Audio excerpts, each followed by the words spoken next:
然后呢，在文化上呢，他要笼络一些这个一部分的汉族知识分子，因为没有这种汉族的大地主经济的支持，商人的经济支持，那么对于清王朝来讲的话，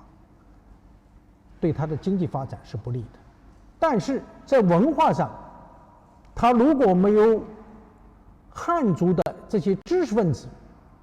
帮他宣传帮他传播，那么作为一个政权，它也是不稳固的。所以这个在清代康熙33年，那么也就是公元1694年，这个由金谷良绘画、朱圭镌刻的南宁无双谱这个用谱绘用这种诗文形式表现历史上盖世无双的独一无二的人物，以及他们富有传奇色彩的人生履历。每一个历史人物旁边都有木书题记，介绍人物的姓名小记小传。那么这种东西呢，这个金谷良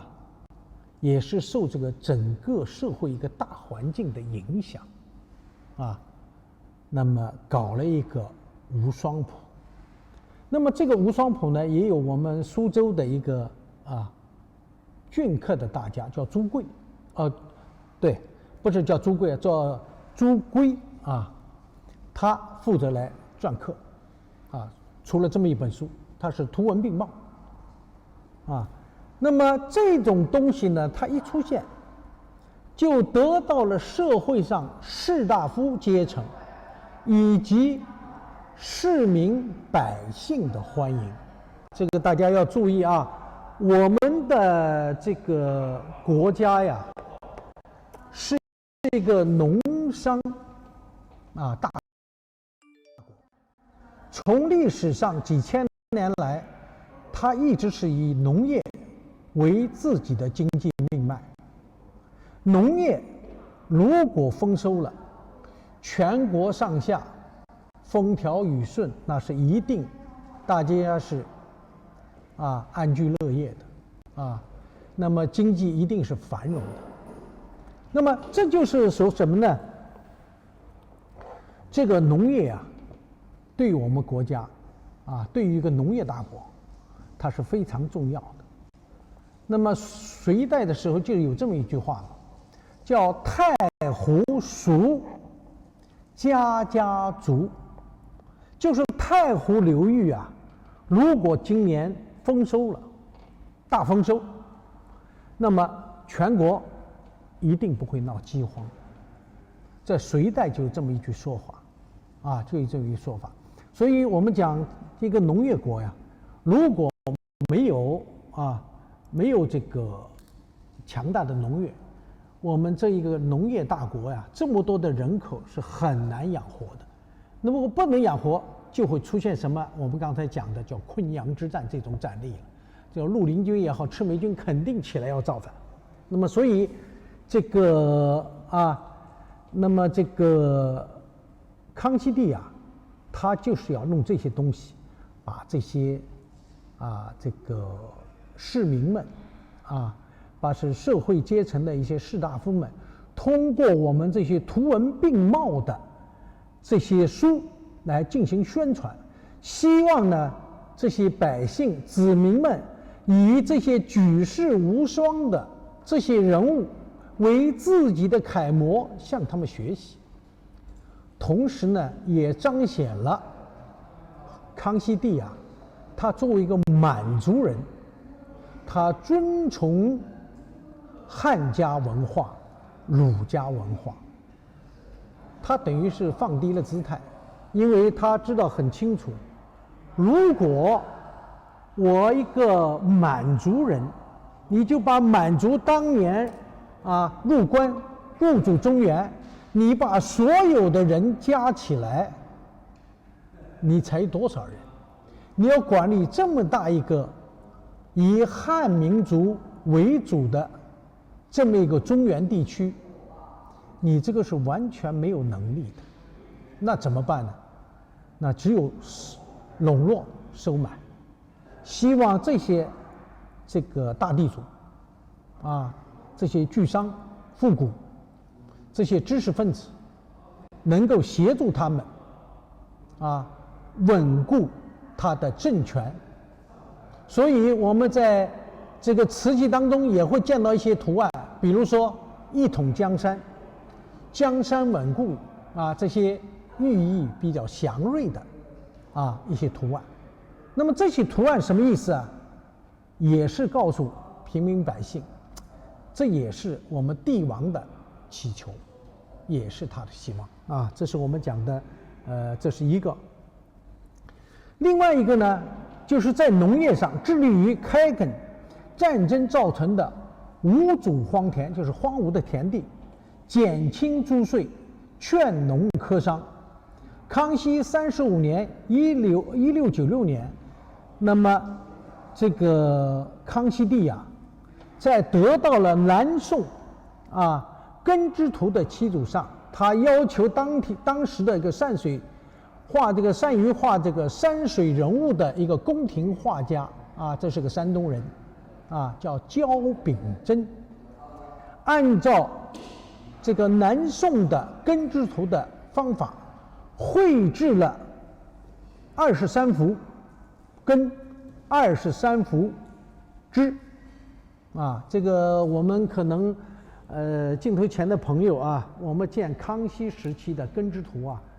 这个瓷器还是比较多的啊。那么这也是彰显了当时康熙帝啊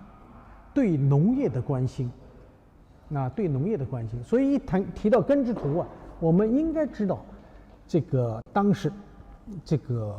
康熙帝他也是很关心这个农业生产的啊。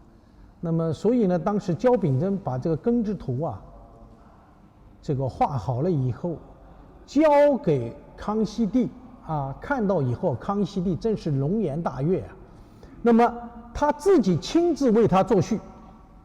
然后每一幅画旁边，他要题御诗一首。那么这样一来的话呢，康熙啊，作为一个开创了一代盛世的皇帝呢，他就为这个农业来社稷之本呐，安居乐业、国治久安的这么一个国之农业开创了一个先河。那么随之以后呢，雍正帝啊看到这个康熙帝的根之图以后，随之又在23幅根之图旁边又加了每幅画旁边又提了这个一首诗。乾隆帝也是如此，所以根之图在国内外收藏的达到57种，说明了一个什么呢？说明了一个这个康熙帝啊对当时的农业的重视，因为它是社稷之本，因为农民有的吃了，吃饱了穿暖了，他才能安居乐业。同时呢，通过这个宣传，也是希望我们的百姓、农民各守其职，这是一个关键啊。刚才我讲了，我们这个我们国家，因为毕竟这个社会的精英，所谓的知识分子，在这个农业大国当中，它占的比重是非常小的，而绝大部分的老百姓是没有文化的。所以你写的再好的诗，对于老百姓来讲可能看不懂但是他看画，他可以发挥自己的想象力，去理解去了解，这个他是可以做到的。反过来我们讲这种东西呢，我们自己小时候啊，也曾经有过这么一段，比如说我们那时候上幼儿园啊，上小学，我们小时候那个时代啊，不像现在这么发达啊，我们小时候都爱看小人书的，《三国演义》呀，《西游记》呀，这个过去的4大名著都有的。我们就是通过小人书来最先了解中国的4大名著的。后来慢慢大了以后才去看小说，什么《石头记》啊、《红楼梦》啊这些东西，在这之前根本不知道，只是翻小人书好看，啊，有战争场面的，有什么这个《水浒传》啊这些东西，都是通过这个了解的。同样的道理，在那种贫穷落后的年代，一个政府的官员们希望自己的百姓、子民们能够了解国家的政策与法律，除了逐乡逐户的去宣传以外，更多的还是通过用图案的方式来宣传政策和法令。那么我们看到的这些东西，包括根治图在内，根治图你想根23幅，支23幅，那么如果老百姓能看到这个图案的话，基本上就知道我们这个老百姓还有经过这么多道程序。那当然农民是不用看了，这个养蚕户他不用看了，但是不从事这项工作的人他是不了解的，但是他看了以后他知道了。所以就是通过这种来宣传我们的这种这个农民的根植包括其他比如说吴尚普的这些内容这些人物，这是我们讲的农业那么这一个呢，在这个我们讲这个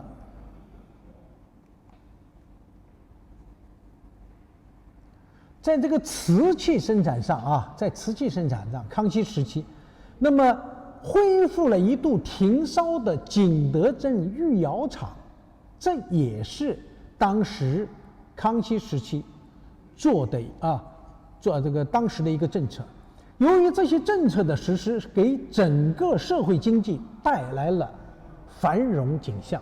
在一定程度上缓和了阶级矛盾和民族矛盾，使社会政治与经济日趋稳定。清代前期景德镇的繁荣，大家要注意这是跟我们瓷器有关的，主要是民窑的兴旺所造成的。所以我们这一次为什么搞17世纪这个专场，就是告诉我们所有的镜头前的朋友，以及我们到现场来看器物的这些朋友，告诉大家，在这个历史阶段，民窑从崇祯到康熙这一段时间，明代崇祯不是因为它这个明朝的江河日下，日落西山，它的瓷器也会日落西山。其实正相反，崇祯的瓷器在明王朝没落这一段时间当中，它依然像这个奔腾的流水一样，它的这种惯性依然在往前发展，它没有中断它没有因为王朝的没落而衰败，依然还是在发展的。然后顺治是因为战争的原因，影响了景德镇瓷器的发展以及烧制，但是康熙这个已经日趋稳定，所以康熙时期的民窑，它造就了康熙时期的繁荣。我们稍微有心的朋友，尤其是玩瓷器的玩这个清代早期瓷器的，大家都会发现一个现象，我们康熙的官窑瓷器除了我们讲的有些比较著名的啊，比如说康熙郎窑，啊，康熙的这个祭红，康熙的豇豆红，啊，还有康熙的一些其他名品，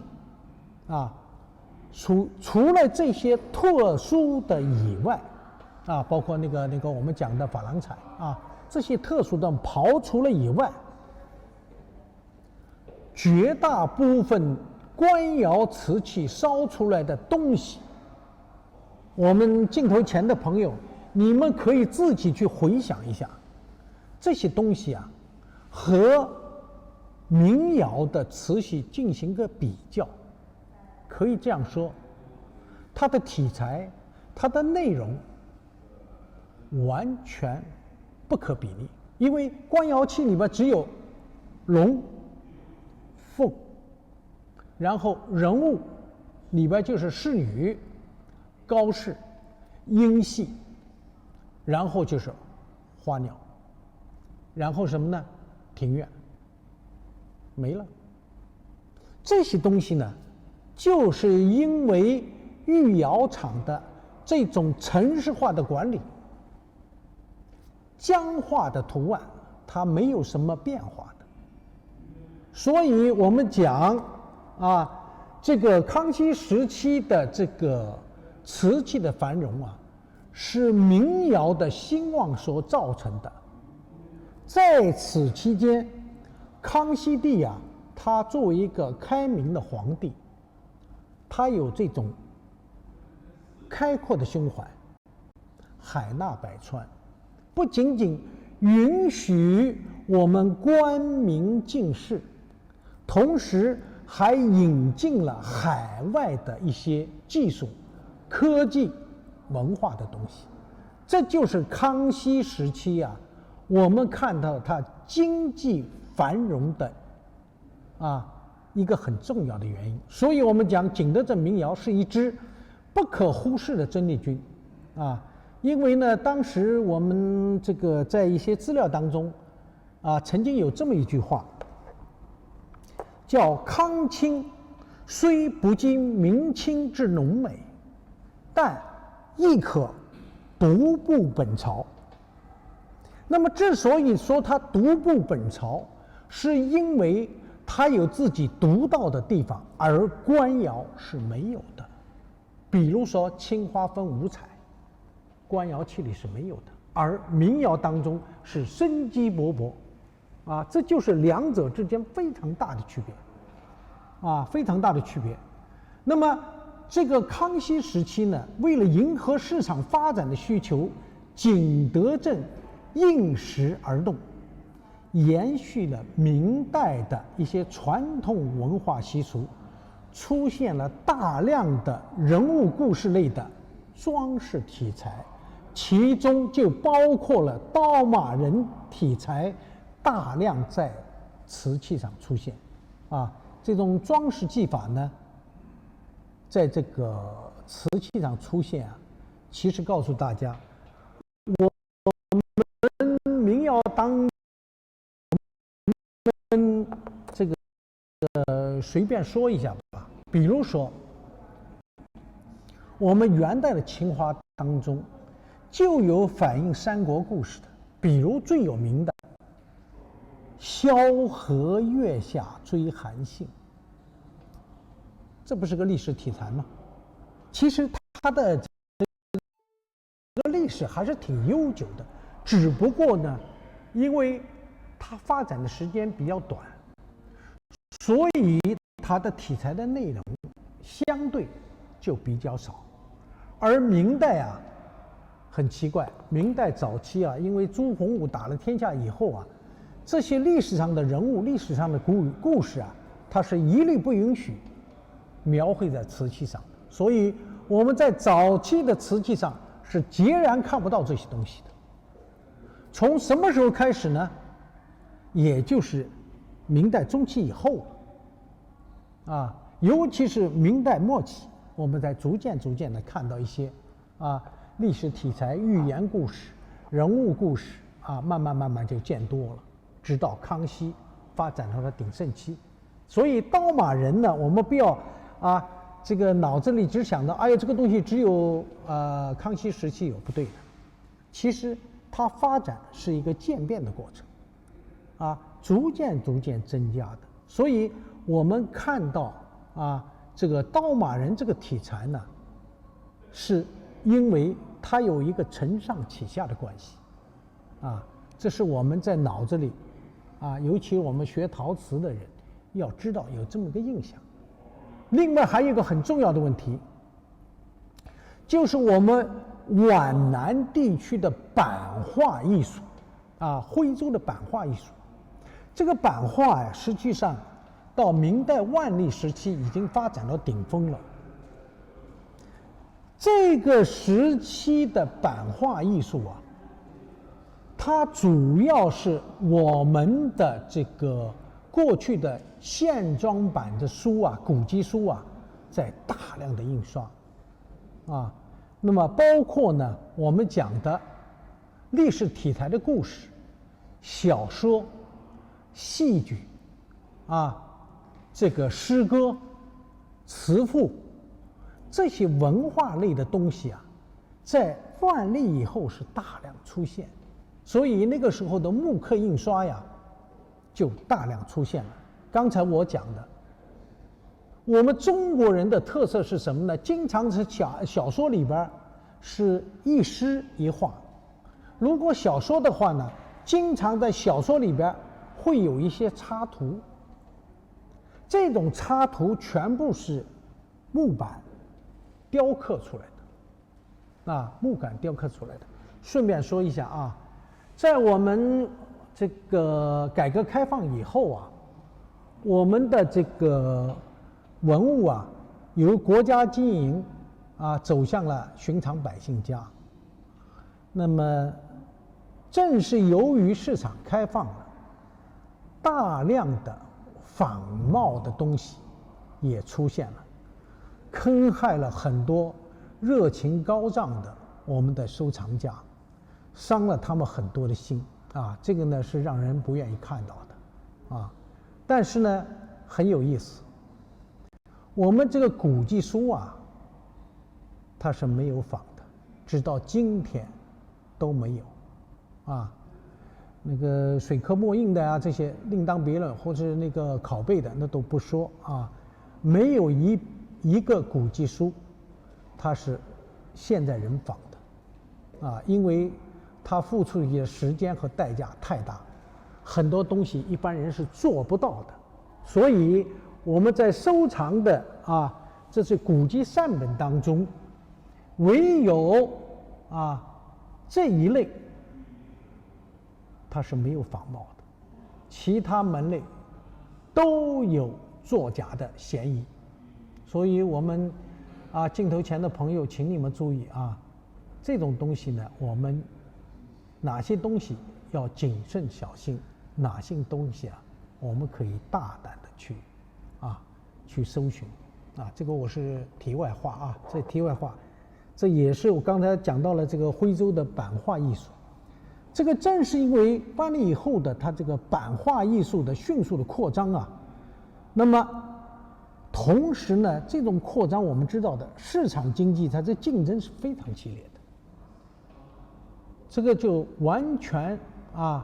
采用了适者生存的这么一个基本原则这个我们在大自然当中也是这样，如果你不能适应这个大自然的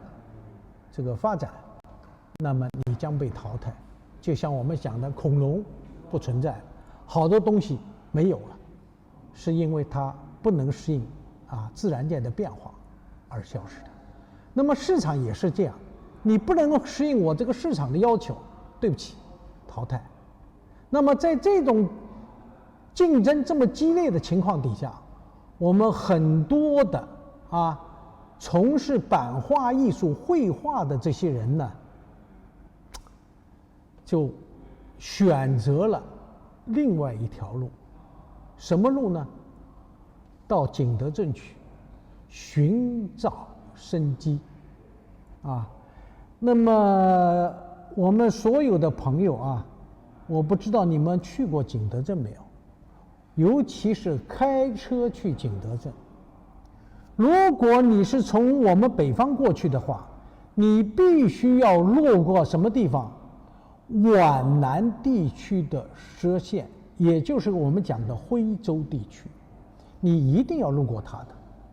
而景德镇正好是和安徽皖南地区交界，它在江西的东北角，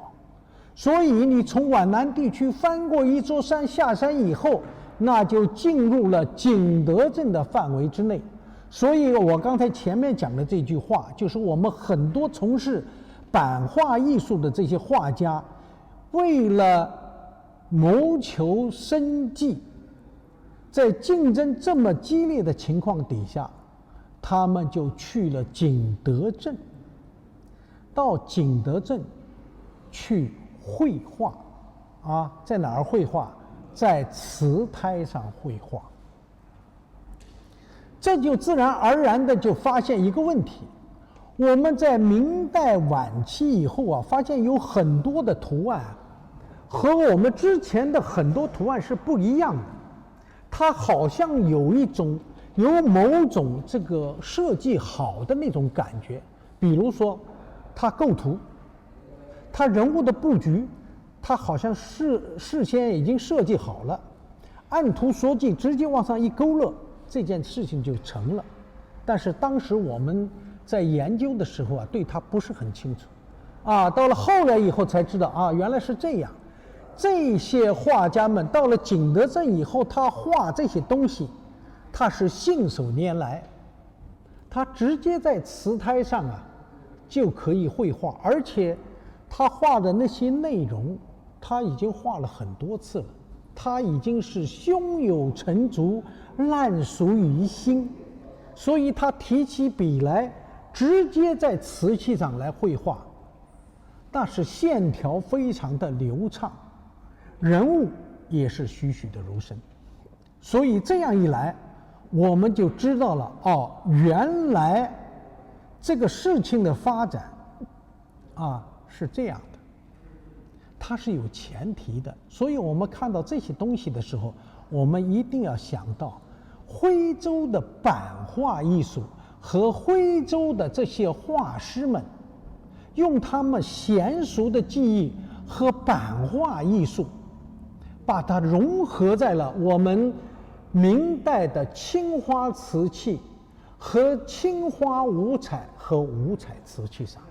所以我们今天看到的这个昆阳之战，这幅棒槌屏上面的这个纹饰，它同样也是因为这些画师们用自己的娴熟的技艺这个娴熟的技巧，把这些人物画在了瓷器上。所以我们每看到这种东西的时候，我们应该感谢我们这些画师们对他们付出，我们应该有一种油然崇敬的这种心态这就是我们讲当年的版画艺术对我们景德镇艺术的影响是巨大的。这个呢，我们在青花的五彩用铁线描，青花的这个青花五彩、青花这些当中都可以看到另外一方面呢，大家要注意这是我们讲的另一个问题了。这个我们要注意还有一个问题，就是我们讲康熙时期的艺术这个刚才我们讲的版画艺术，我们现在讲的就是清代早期的艺术对这个瓷器的影响刚才我们提到了，其实我们都提到了，比如说《封神演义》比如说《三国演义》，比如说《西厢记》比如说这个我们这个尉迟恭战秦琼，比如说鸿门宴比如说夜半玉成比如说革须旗袍等等最为流行的小说、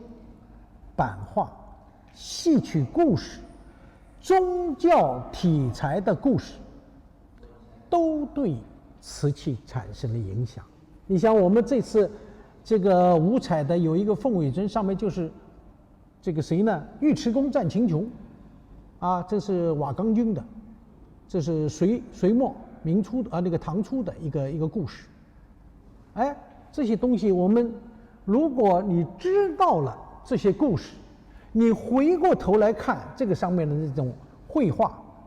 你来欣赏这个艺术，就更加的我们叫品出味儿来，这个就非常有意思。所以我们在欣赏这些器物的时候，我们自己先要搞明白你在看什么，不是说我就是凤尾屏，那凤尾屏有一排呢。我们这次征集的青花的、五彩的凤尾屏，少说有6、7个，都差不多呀。这看起来这个造型没什么多大变化，反正康熙的晚期，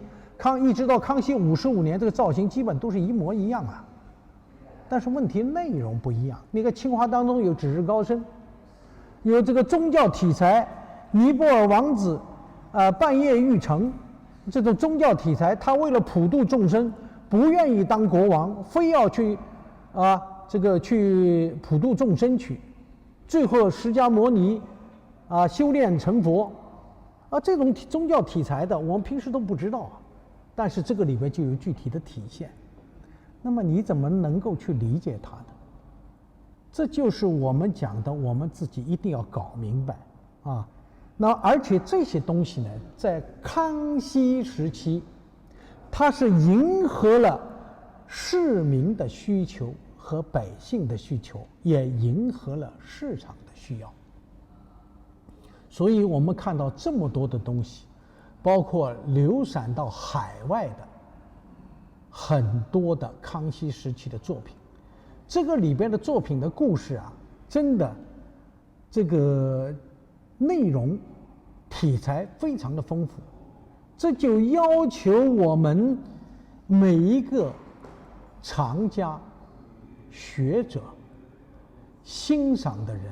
一定要自己增加自己的历史知识和文化修养，这样的话你才能知道这个艺术它如何的去博采众长，汲取各种的文化艺术，然后再发展到瓷器上，成为你看到眼前的这个经典之作。这就是我们自己要增加这方面修养的一个重要原因所以像这样的题材我们这个一定呢要去认真的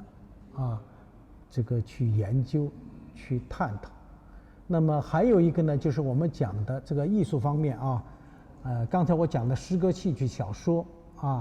还有一些呢，大家可能见了康熙的，比如笔筒、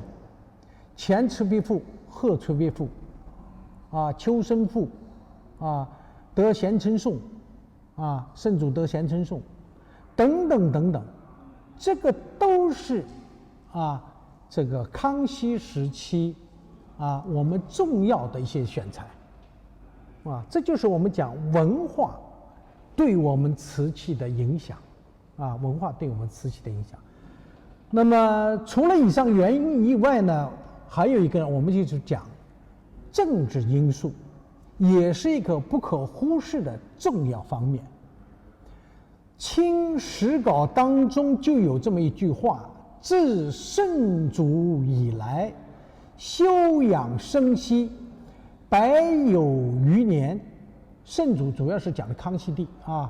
到了这个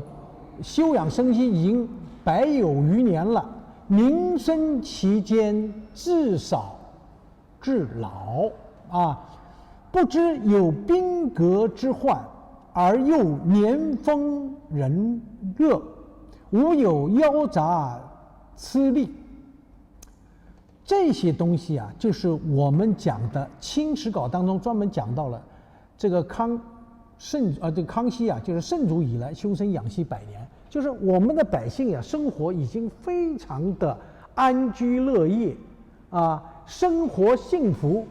老百姓从小的到老的根本这个100年来都不知道有兵革之变了，就是说，兵革之患呀，就是根本就不知道还有战争这么一回事了，说明那个时候的确，这个生活是安定的，经济是繁荣的，所以我们瓷器的生产呢，也是日新月异的，所以我们看到瓷器，刚才我前面讲的。康熙时期，它因为是官民进士，所以老百姓手上民窑当中烧的那些东西这个题材太丰富了，太多了。所以呢，这个由于这么一个原因，康熙帝吸取了明朝灭亡的教训，这个。他因为希望呢，我们的这个八旗子弟不能过于的这个贪图享乐，所以他在告诫子孙要继续发扬能骑善射的满族传统，那么倡导西武西文尚武。居安思危你不要以为我们现在生活好了，一切都是马放南山了，这样做是不可以的。我们一定要居安思危，充分体现了政治与艺术文化的深度融合。这就是当年为什么刀马人物的题材是康熙五彩瓷器中最具代表性的作品这就是我今天呢要给大家讲的这个五彩昆阳之战这个故事图文棒垂屏的根本目的那么我们归纳起来是怎么说呢？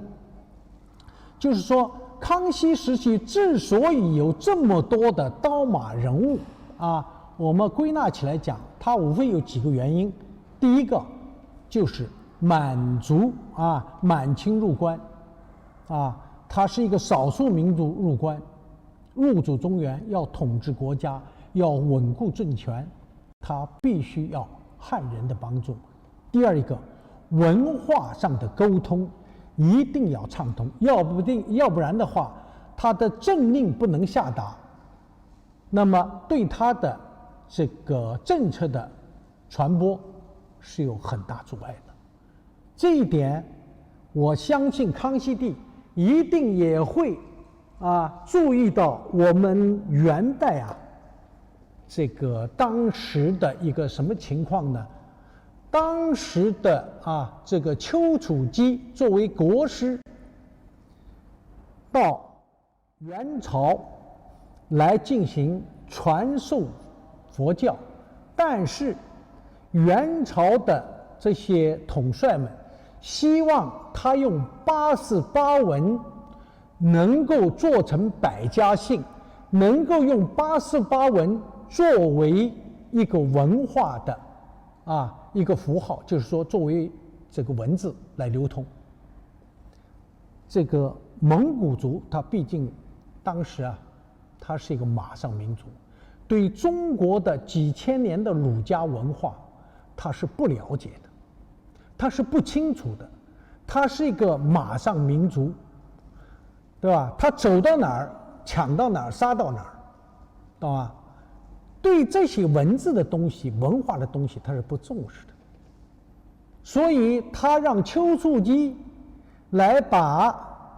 这些88文变成文字来传播，这是绝对不可能的，谁来接受？而且那个文字本身也不是很纯熟所以这种事情在汉文化中原地区它是不可能流通的，包括我们契丹文字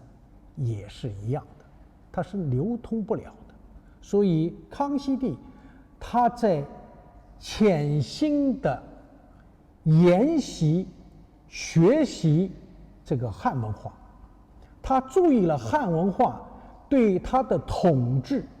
是至关重要的，所以他不能把汉文化给稀释掉。所以我们在生活当中啊，也有这么一个东西，大家可能知道的。我们饮食当中有一个叫满汉全席，啊，当然这个是可能是因为为了这个宴席起了一个名字，但是满汉在清代时期就是一个文化的标志，因为它除了满文以外，汉文，所以我们看诏书的时候，它前面有满文，然后后边就是全部用汉字，是吧？它是一定注意这个汉字是放在一个非常重要的地位的，而且包括这个康熙帝对董其昌的书法，他崇拜的五体投地，包括乾隆皇帝，他的书法都是学董其昌、董玄哉的，所以我讲他们在潜心的研学汉文化的时候，他们是下了很大功夫的。他们也知道，如果我在文化上不能和中原的人进行交流，那么我这个政权要想统治的话是很困难的。这个过程当中，从顺治到清末，这个反清复明的这种民间的这种动作是不断在从来就没有熄灭过农民起义军反清复明的这种生力军也在不断的此起彼落的所以在当时的康熙帝他是从国家的利益出发，用战略的角度他去看待这些问题的。另外一个，为了笼络这个汉族的这些知识分子进行了科举，让你们大家来考试中举这样的话你才能够适合我清朝的统治，顺应我的清朝的统治所以呢，我们看到今天我讲了这么多，实际上归纳起来，这个目的其实我们说起来是康熙帝吸取明朝灭亡的教训，告诫子孙要继续发扬能骑善射的这个满族传统，倡导习文尚武、居安思危的这么一个理念。我认为这是康熙帝过去我们写的很多文章当中都这么讲的。其实你看看官窑器当中我们几乎看不到这些东西，而真正的刀马人绝大部分都是出现在民窑当中的也许呢，我们讲这个官窑是为宫廷这个阶层服务的，因为宫廷里边不需要刀马人，因为宫廷里边不需要战争的对这些东西，只要帝王知道历史的典故历史的故事、历史的重大事件就可以了。这些丫鬟们、这个后宫的这些妃子们，他们知道不知道无所谓，太监们也不知道也无所谓的那么这些东西呢，也可能是会给八旗子弟会给那些士大夫或者是在他们统治底下的一些官员们看的。那么因为官窑器是不能买卖的，所以像这种民窑当中大量的生产这些东西主要可能还是应该给这些人看的，其目的只有一条，就是宣传、教化、归顺我把它归纳成这样。这么多的刀马人非常著名的重点的一些事件、重大的战役重要的人物历史人物包括一些这个刚才我们讲的武双谱上面的举世无双的这些人物，其目的就是笼络人心，宣传汉文化，巩固自己的政权，然后你们通过我的宣传教化，归顺我的统治。这个是刀马人啊，包括还有更多的一些故事当中的啊，最终通过这些东西宣传，它的根本目的在于归顺。这个呢，就是我想要给大家讲的这个核心所在啊。所以我们在欣赏这个昆阳之战这件作品的时候啊，当然我们可以去了解这个历史的背景，了解它这个战斗的过程，同时呢也看到它上面由于版画艺术对于我们瓷器绘画艺术的影响。那么第四个呢，就是看到这个我们五彩啊上面呢很多的色彩的运用啊，尤其是我特别强调啊，我们在鉴定过程当中，五彩这个色彩的清澈度，是我们鉴定仿品，包括民国仿品、现代仿品和康熙色彩之间的差异。如果你看懂了，你就很容易的区分仿者和不仿者之间的区别。当然我们还有其他的关系啊，比如说器型的变化、圈足的处理、底面釉的情况，有没有委托款、花压款等等等等啊。这个呢，就是我们在领会学习的过程当中，我想通过这一点啊，和我们镜头前的朋友啊进行这方面的交流啊。希望呢，就是我们镜头前的朋友啊，要注意我们啊这个学鉴定的每一个人，要增加自己的文化的修养啊。另外一个呢，就是对于我们自然学科的一些东西的了解。那么这个呢，就是我今天要和大家讲的一个内容。那么这是我讲这个釉上彩绘啊它的精深。我下一讲呢，就是讲它的前世了。因为我们现在更多的很多的朋友啊，大多数都是谈的精深，很少有人谈它的前世的。那么我们现在就是要解决前世和今生的问题。所以我在和很多朋友交流的时候呢，更多的是会强调前世啊，而不谈今生。因为今生的东西就摆在这儿，我们只要加以认识就好了。但前世怎么来的不知道，这个不可以啊。我一直讲瓷器的出现，它是中国人用智慧啊把它创造出来的。但是这个智慧是什么？是自然学科的一个结晶啊，它是由石头最后变成了器物。这个演变过程是我们全世界所有的科学家啊，所有的人都认可的啊。那么其他国家在清代以前，在乾隆以前根本就做不到的，但是我们做到了，而且几千年啊。所以我们在了解今生的时候，一定要了解前世。这就是我们讲学习陶瓷的时候一定要关注的一面啊。就像我们讲的孙悟空，他是石头变成了猴子，这种是神话小说呀。但是我们这个不是的，它是个实实在在的啊，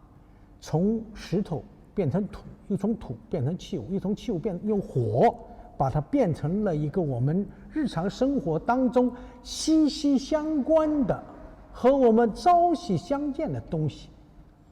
这个是个非常了不起的事情啊。这个火的艺术我们此前新石器时期就有，但是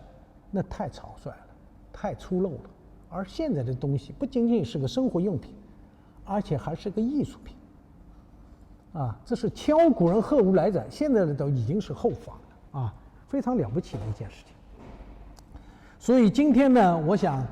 我所讲的内容呢，基本上就到这儿了。谢谢大家能够倾听我的述说。